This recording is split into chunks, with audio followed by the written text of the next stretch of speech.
मंदिर का प्रधान पुजारी हूँ।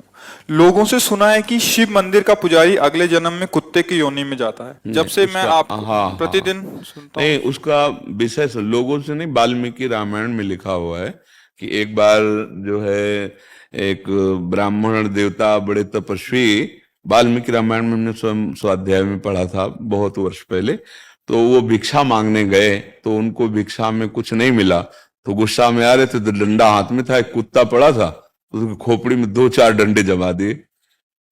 कुत्ते ने भगवान के दरबार में जाकर के कहा, "हम्म, प्रभु मेरी क्या गलती थी, मैं तो श्वान हूं, मार्ग में ही तो पड़ा रहूंगा ना।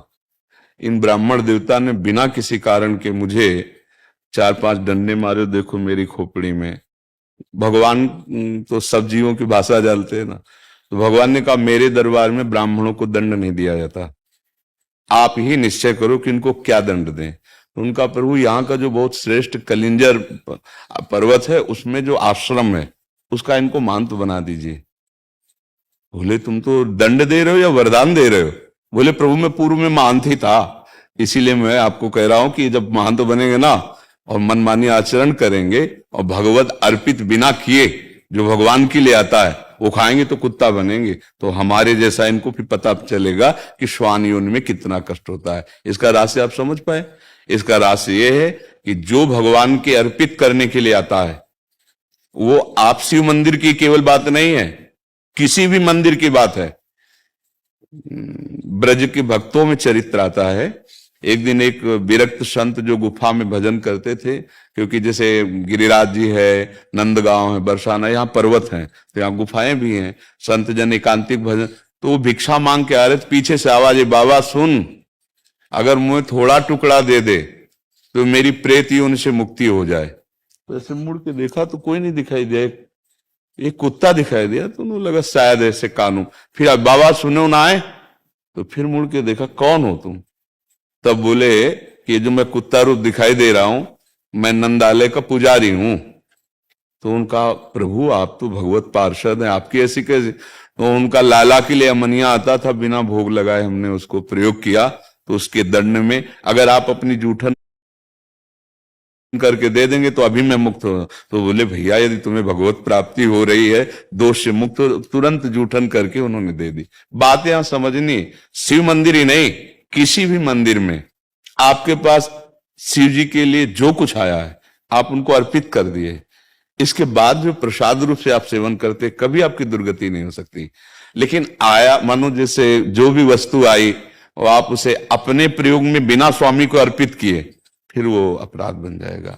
ऐसा नहीं है, हम उन्हीं के उपासक रहे हैं, उन्हीं के हैं। आए मुक्ति तो, अरे मुक्ति तुम यार, बहुत शिवलिंग है। अरे उनकी बात जाने दो, हम कह रहे तुम अंगूठे में ऐसे भावना करके करो, अभिषेक मुक्ति हो जाएगी। शिव भावना तो करो तुम, बालू की शिवलिंग नहीं बनाया जाता। अरे यार कभी ऐसी बातों में, हाँ बात उसको अंतर की बात समझना।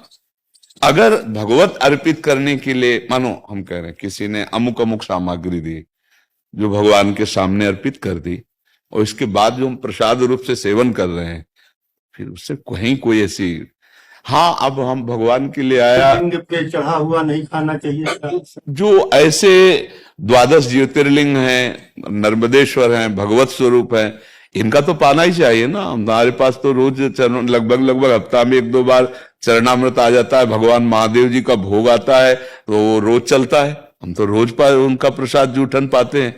ऐसे नहीं, जो मतलब उस विधान को समझ, और ये अगर हम कहीं भी भगवत भावना करके उनका पाते तो दुर्गति हो सकती है क्या?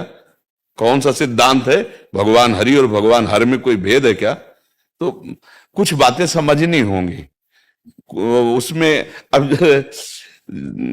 हम लोग क्या करते हैं, छल कपट करने लगते हैं, सेवक की जगह स्वामी बन जाते हैं, उस बात का दंड मिलता है। नहीं तो भगवान की सेवा करने वाले की दुर्गति हो सकती है। आप शिव पुराण की आपको कथा सुना रहे हैं। एक चोर गया भगवान शिव के मंदिर में, अब वो बेचारे के पास खाने के लिए नहीं था, तो सोच रहा था क्या करूं, कैसे करूं। ये शिव पुराण की कथा है। उसके पास कोई प्रकाश नहीं था कि वो मंदिर में देख सके कि कहाँ क्या है जिससे मैं खाने योग्य कुछ चुरा सकूं। तो उसने अपने ऊपरी वस्त्र उतारा और जला करके ऐसे प्रकाश किया। वहां उसको भगवान के जो कुछ आरती पूजा के पात्र थे वो उठा ले गया, मरा। जब मरा तो भगवान शिव के मंदिर में एक कुछ मिनट प्रकाश करने के प्रभाव से उसको भगवान शिव के सामने पेश किया गया। यमराज ने भगवान शिव के सामने कि आपके मंदिर केवल इतने पुण्य, वो पुण्य नहीं है, वो तो चोरी के लिए प्रकाश। वो एक कुबेर बना, पढ़ के देख लेना, शिव पुराण में लिखा है। शिव पुराण में जब उसको भगवान शिव ने कहा इसको राजा बनाया जाए, तब उसकी स्मृति जागृत हुई कि एक वस्त्र को जलाने के प्रकाश से मुझे राजा पूरे नगर में शिवालय होना चाहिए और हर शिवालय में अखंड घी का दीपक होना चाहिए। उसके परिणाम स्वरूप कुबेर पदवी में आज भी बैठे हुए भगवान शिव के मित्र बने।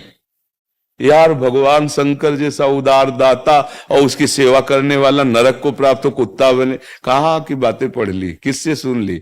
अब जब बातें रहस्य में नहीं आ रही, हम फिर भी कह रहे हैं स्वामी नहीं बनना है। स्वामी के लिए जो वस्तु है एक बार सामने उनको अर्पित करो और इसके बाद प्रसादे सर्व दुखा नाम हानि रस्य उपजाते। अरे यार, कैसी बात! मतलब यही समझना होने पर फिर तो जितने शिव मंदिर है, जितने शिव पूजा करने वाले, फिर तो हमारी तो शिव पूजा से ही उन्नति हुई है।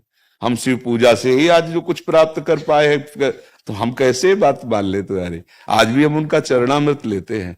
और शिव जैसा हरि भक्त कौन और हरि जैसा शिव भक्त कौन? शिव जैसा हरि भक्त कौन?